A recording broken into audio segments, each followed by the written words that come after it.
بسم الله الرحمن الرحيم. الحمد لله نحمده ونستعينه ونستغفره ونؤمن به ونتوكل عليه ونعوذ بالله من شرور أنفسنا ومن سيئات أعمالنا. من يهده الله فلا مضل له ومن يضلله فلا هادي له. وأشهد أن لا إله إلا الله وحده لا شريك له. وأشهد أن سيدنا وسندنا ونبينا ومولانا محمدا عبده ورسوله صلى الله تعالى عليه وعلى آله وأصحابه وبارك وسلم تسليما كثيرا. اما بعد، اے اللہ یا ارحم الراحمین، میں اس عاجز وجود کے ساتھ آپ کے کلام مجید کا ترجمہ اور اس کی تشریح آپ کے ان بندوں کی خدمت میں پیش کرنا چاہتا ہوں جو آپ کے کلام کو سمجھنے کی خواہش رکھتے ہیں.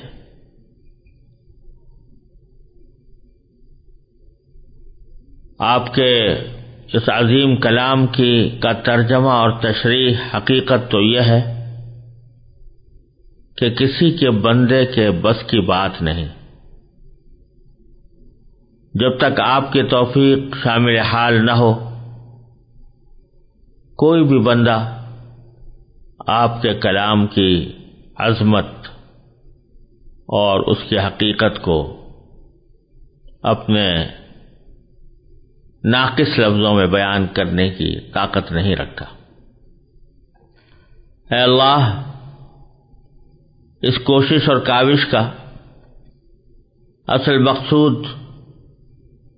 آپ کی رضا کا حصول ہے اور آپ کے کلام کو آپ کے بندوں تک پہنچانے کی کوشش ہے. یا ارحم الراحمین، اپنے فضل و کرم سے مجھے اس کام کے اندر اخلاص بھی عطا فرما اور اس کو ٹھیک ٹھیک اپنی رضا کے مطابق انجام دینے کی توفیق کامل عطا فرما. آپ ہی انسان کو توفیق دینے والے ہیں، آپ ہی اس کو ایسے کام کرنے کی صلاحیت عطا فرمانے والے ہیں جو آپ کی رضا کے مطابق ہوں. آپ کی توفیق کے بغیر کوئی کام نہیں ہو سکتا. اے اللہ، اپنے فضل و کرم سے مجھے اس کی توفیق عطا فرما، اس کو سننے والوں کے لیے نافع اور مفید بنا دے اور اس کو میرے لیے اپنی رضا کامل کے حصول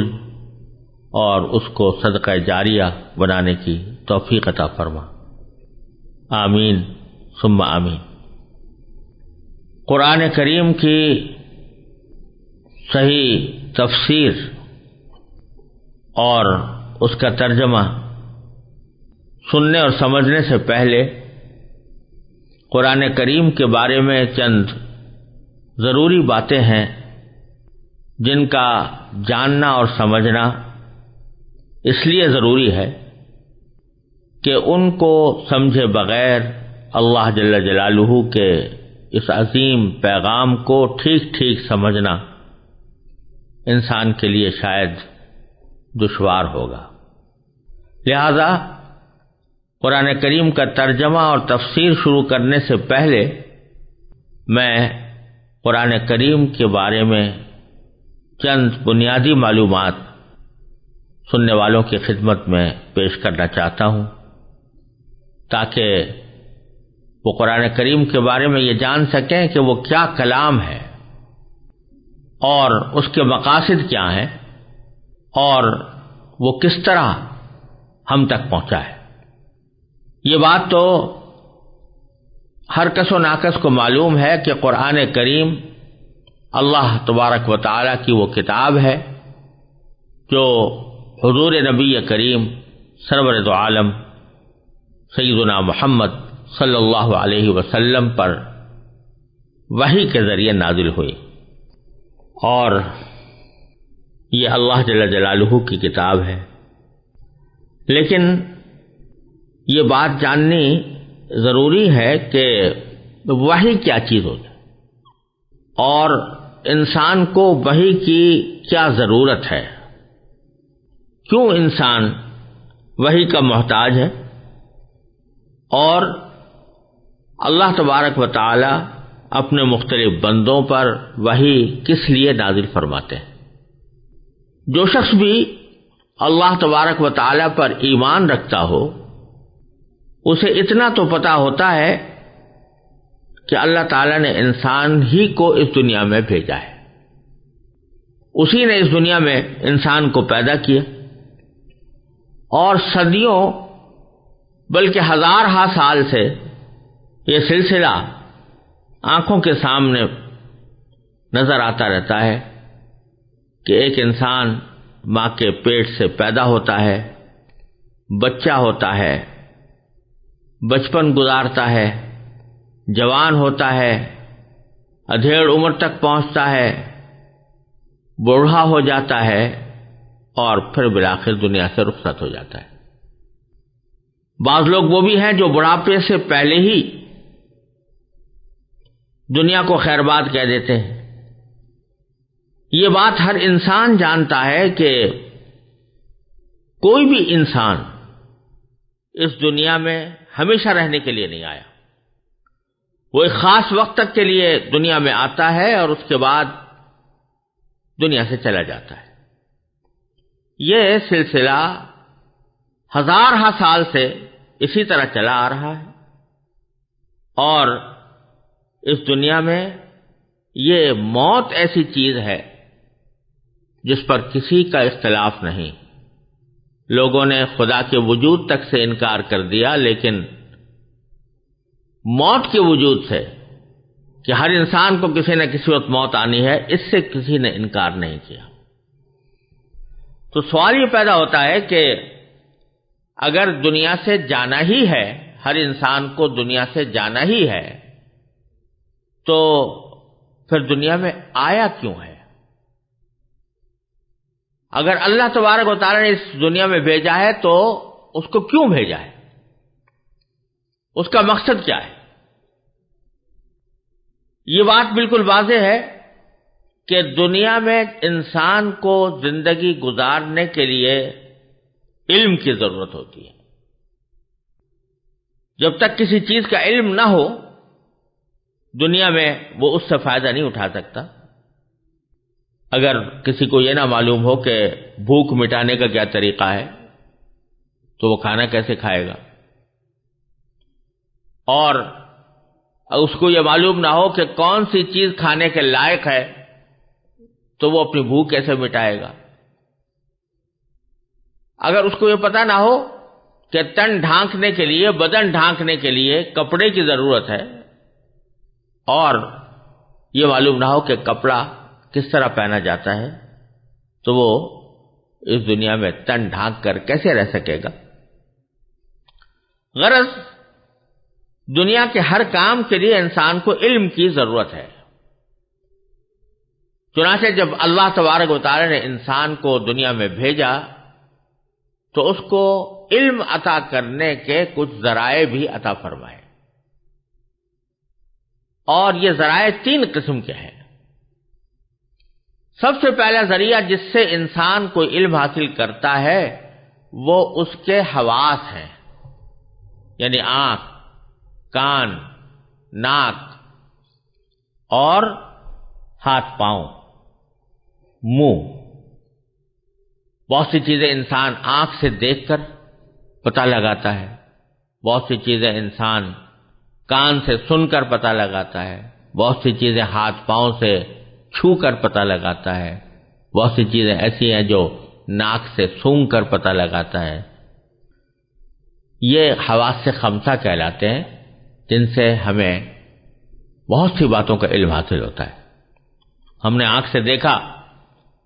کہ یہ سامنے دیوار ہے تو ہمیں پتہ چلا کہ یہ دیوار ہے، تو آنکھ نے یہ علم عطا کر دیا۔ بہت سی چیزیں کان سے سن کر معلوم ہوتی ہیں۔ مجھے کسی نے آ کر بتایا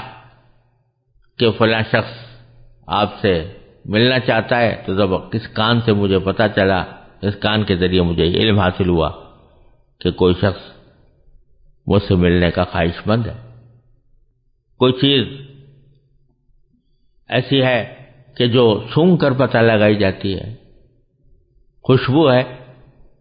وہ پھول کو اگر آپ سونگیں گے تو سونگھ کر اس کی خوشبو کا علم حاصل ہوگا۔ یہ 5 قسم کے خواص ہیں جو اللہ تبارک و تعالی نے انسان کو علم عطا کرنے کے لیے دیے ہیں، لیکن ان تینوں ذرائع میں ترتیب یہ ہے کہ ہر ایک ذریعے کا ایک خاص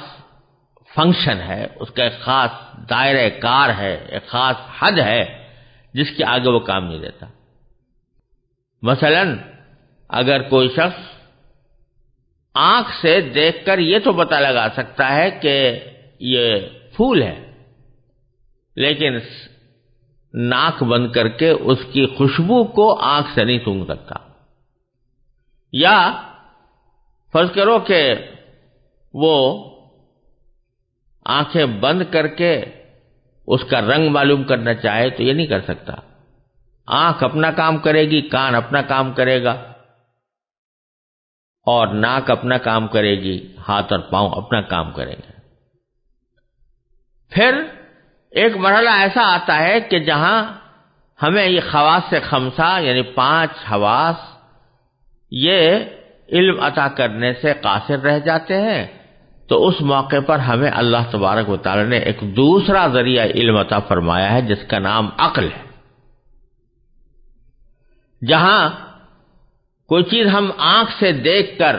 کان سے سن کر، ناک سے سونگھ کر، ہاتھ سے چھو کر پتہ نہیں لگا سکتے، تو وہاں اللہ تبارک و تعالی نے ہمیں عقل عطا فرمائی ہے۔ اس عقل سے بہت سی چیزیں ہمیں معلوم ہوتی ہیں، وہ چیزیں معلوم ہوتی ہیں جو ہمیں آنکھ سے دیکھ کر پتہ نہیں لگائی جا سکتی تھی۔ لیکن جس طرح آنکھ، کان اور ناک اور ہاتھ پاؤں کی کارروائی یہ غیر معمولی حد تک نہیں ہے، بلکہ اس کی ایک حد ہے، اس کے بعد وہ کام نہیں دیتے، اسی طرح عقل کی بھی ایک حد ہے، اور اس کے بعد وہ عقل حواس خمسہ کے بعد اس عقل کی کارروائی شروع ہوتی ہے، اور اسی طرح عقل بھی ایک حد پر جا کر رک جاتی ہے، وہ بھی غیر محدود نہیں ہے۔ اور بہت سی باتیں ایسی ہیں جن کا علم نہ ہم اپنے آنکھ، کان، ناک سے حاصل کر سکتے ہیں اور نہ عقل کے ذریعے۔ اس کی ایک مثال یہ سمجھیے کہ سامنے میرے اگر ایک دیوار ہے تو آنکھ سے دیکھ کر آپ کو یہ علم ہو جاتا ہے کہ اس کا رنگ سفید ہے، لیکن اگر آپ اپنی آنکھوں کو بند کر کے صرف عقل کی مدد سے اس دیوار کا رنگ معلوم کرنا چاہیں تو یہ ناممکن ہے۔ اسی طرح جن چیزوں کا علم عقل کے ذریعے حاصل ہوتا ہے وہ صرف حواس سے معلوم نہیں ہو سکتی۔ مثلا آپ صرف آنکھوں سے دیکھ کر یا ہاتھوں سے چھو کر یا اس کو ناک سے سونگھ کر یہ پتہ نہیں لگا سکتے کہ اس دیوار کو کسی انسان نے بنایا ہے، بلکہ اس نتیجے تک پہنچنے کے لیے عقل کی ضرورت ہے۔ لیکن اس کے بعد مزید سوالات پیدا ہوتے ہیں کہ یہ دیوار کس طرح اس کو استعمال کیا جائے، کون سے اس کے استعمال سے اللہ تعالیٰ راضی ہوگا، کس طرح کے استعمال سے ناراض ہوگا۔ یہ بات نہ حواس کے ذریعے ممکن ہے نہ عقل کے ذریعے۔ اس قسم کے سوالات کا جواب انسان کو فراہم کرنے کے لیے اللہ تبارک و تعالیٰ نے ایک تیسرا ذریعہ علم انسان کو عطا فرمایا ہے جس کا نام ہے وحی۔ اور اس کا طریقہ یہ ہوتا ہے کہ اللہ تعالیٰ اپنے بندوں میں سے کسی کو منتخب فرما کر اسے پیغمبر بناتے ہیں، یعنی اپنا پیغام دنیا تک پہنچانے کے لیے اس کو مقرر فرماتے ہیں، اس پر اپنا کلام نازل فرماتے ہیں۔ اسی کلام کو وحی کہا جاتا ہے۔ ایک اور مثال سے یہ بات شاید زیادہ سادے طریقے پر واضح ہوگی۔ فرض کیجئے کہ ایک شخص کے ہاتھ میں ایک پستول ہے، اسے آنکھ سے دیکھ کر وہ اس کا سائز اور اس کی صورت معلوم کر سکتا ہے، ہاتھ سے چھو کر یہ معلوم کر سکتا ہے کہ یہ کسی ٹھوس چیز سے بنی ہوئی ہے، اس کا ٹریگر دبا کر وہ یہ جان سکتا ہے کہ اس سے گولی پوری قوت سے نکل کر دور گئی ہے، اس کی آواز سن کر اسے یہ معلوم ہو جاتا ہے کہ اس سے ایک دھماکہ پیدا ہوتا ہے، اس کی نالی کو سونگھ کر وہ یہ پتہ لگا لیتا ہے کہ اس میں سے بارود کی بو آ رہی ہے۔ یہ ساری اطلاعات اسے اس کے آنکھ، ہاتھ، کان اور ناک نے فراہم کیا۔ لیکن اگر کوئی اس سے پوچھے کہ اسے کس نے بنایا، تو اس کی آنکھ، اس کا کان، اس کی ناک یا اس کا ہاتھ اس سوال کا جواب نہیں دے سکتے۔ اس موقع پر وہ اپنی عقل سے سوچتا ہے تو عقل اسے یہ بتاتی ہے کہ یہ پستول جس انداز سے بنا ہوا ہے وہ خود بخود وجود میں نہیں آ سکتا، یقیناً کسی کاریگر نے اسے بنایا ہے۔ وہ کاریگر نہ اس کی آنکھوں سے نظر آ رہا ہے اور نہ اس کے کان اس کی آواز سن رہے ہیں، مگر اس کی عقل کے ذریعے اسے یہ علم حاصل ہو گیا کہ اسے کسی کاریگر انسان نے بنایا ہے۔ اب ایک اور سوال یہ پیدا ہوتا ہے کہ اس ہتھیار کا کون سا استعمال جائز اور کون سا ناجائز ہے۔ اس سوال کے جواب میں بھی عقل ایک حد تک تو مدد کر سکتی ہے۔ مثلا عقل سے سوچا جا سکتا ہے کہ اس ہتھیار کے ذریعے کسی بے گناہ کو قتل کرنا بہت برا کام ہے جس کی اجازت نہیں ہونی چاہیے، لیکن پھر سوال پیدا ہوتا ہے کہ کس کو بے گناہ کہا جائے اور کس کو مجرم، اور کون سا جرم ایسا ہے جس کی سزا میں اس پستول کو استعمال کر کے کسی کو قتل کیا جا سکتا ہے۔ یہ ایسے سوالات ہیں جن پر اگر میں صرف عقل کی بنیاد پر غور کروں تو عقل مجھے الجھن میں ڈال دے گی۔ مثلا اگر ایک قاتل میرے سامنے ہے جس نے کسی بے گناہ کی جان لی، اس کے بارے میں عقل سے سوچتا ہوں تو کبھی عقل یہ کہتی ہے کہ اس قاتل نے ایک جیتے جاگتے انسان کو موت کی نیند سلایا، اس کی بیوی کو بے وگی کا زخم لگایا، بچوں کو بلا وجہ یتیم بنا کر انہیں باپ کی شفقت سے محروم کیا،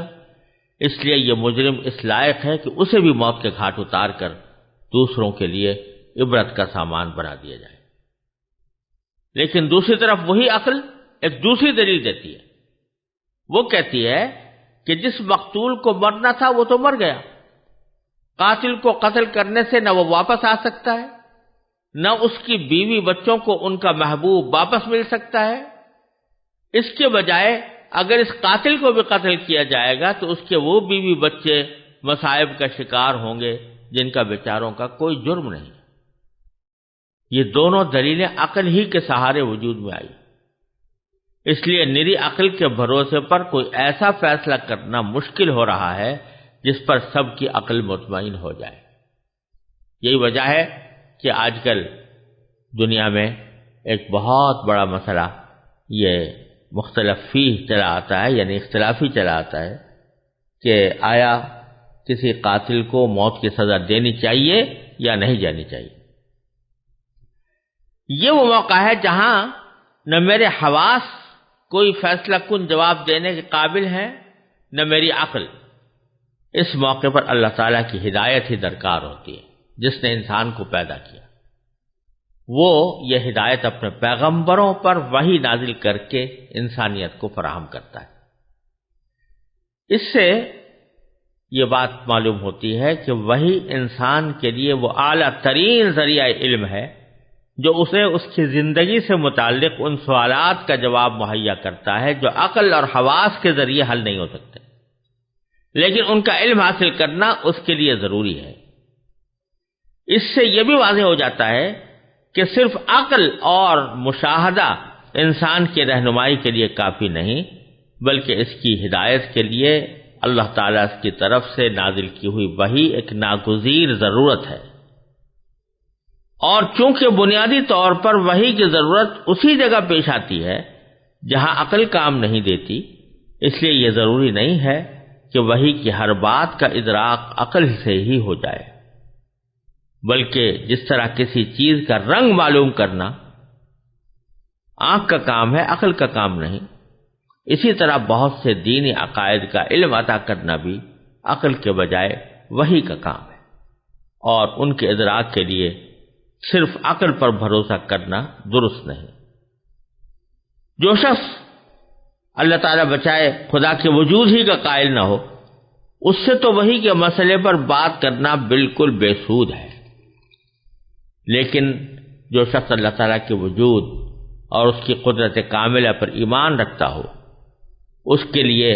وحی کی عقلی ضرورت، اس کے امکان اور اس کے حقیقی وجود کو سمجھنا کچھ مشکل نہیں۔ اگر آپ اس بات پر ایمان رکھتے ہیں کہ یہ کائنات ایک قادر مطلق نے پیدا کی ہے، وہی اس کے مربوط اور مستحکم نظام کو اپنی حکمت بالغہ سے چلا رہا ہے، اور اسی نے انسان کو کسی خاص مقصد کے تحت یہاں بھیجا ہے، تو پھر یہ کیسے ممکن ہے کہ اس نے انسان کو پیدا کرنے کے بعد اسے بالکل اندھیرے میں چھوڑ دیا ہو اور اسے یہ نہ بتایا ہو کہ وہ کیوں اس دنیا میں آیا ہے، یہاں اس کے بڑے ذمے کیا فرائض ہیں، اس کی منزل مقصود کیا ہے، اور وہ کس طرح اپنے مقصد زندگی کو حاصل کر سکتا ہے۔ کیا کوئی شخص جس کے ہوش و حواس سلامت ہوں ایسا کر سکتا ہے کہ اپنے کسی نوکر کو ایک خاص مقصد کے تحت کسی سفر پر بھیجے اور اسے چلتے وقت نہ سفر کا مقصد بتائے، نہ بعد میں کسی پیغام کے ذریعے اس پر یہ واضح کرے کہ اسے کس کام کے لیے بھیجا گیا ہے، اور سفر کے دوران اس کی ڈیوٹی کیا ہوگی؟ جب ایک معمولی عقل کا انسان بھی ایسی حرکت نہیں کر سکتا، تو آخر اس خداوند قدوس کے بارے میں یہ کیسے تصور کیا جا سکتا ہے جس کی حکمت بالغہ سے کائنات کا یہ سارا نظام چل رہا ہے؟ یہ آخر کیسے ممکن ہے کہ جس ذات نے چاند، سورج، آسمان، زمین، ستاروں اور سیاروں کا ایسا محیر العقول نظام پیدا کیا ہے، وہ اپنے بندوں تک پیغام پہنچانے کا کوئی ایسا انتظام بھی نہ کر سکے جس کے ذریعے انسانوں کو ان کے مقصد زندگی سے متعلق ہدایات دی جا سکے؟ اگر اللہ تعالیٰ کی حکمت پر ایمان ہے تو پھر یہ بھی ماننا پڑے گا کہ اس نے اپنے بندوں کو اندھیرے میں نہیں چھوڑا، بلکہ ان کی رہنمائی کے لیے کوئی باقاعدہ نظام ضرور بنایا ہے۔ بس رہنمائی کے اسی باقاعدہ نظام کا نام وحی اور رسالت ہے۔ اس سے واضح ہوتا ہے کہ وحی محض ایک دینی اعتقاد ہی نہیں بلکہ ایک عقلی ضرورت ہے، جس کا انکار در حقیقت اللہ تبارک و تعالیٰ کی حکمت بالغہ کا انکار ہے۔ یہ وحی اللہ تعالیٰ نے ان ہزاروں پیغمبروں پر نازل فرمائی جنہوں نے اپنے اپنے زبانوں میں لوگوں کی ہدایت کا سامان کیا، یہاں تک کہ حضور اقدس سیدنا محمد مصطفیٰ صلی اللہ علیہ وسلم پر قرآن کریم قیامت تک آنے والے انسانوں کی رہنمائی کے لیے نازل فرمایا گیا، اور حضرت صلی اللہ علیہ وسلم پر اس مقدس سلسلے کی تکمیل ہو گئی۔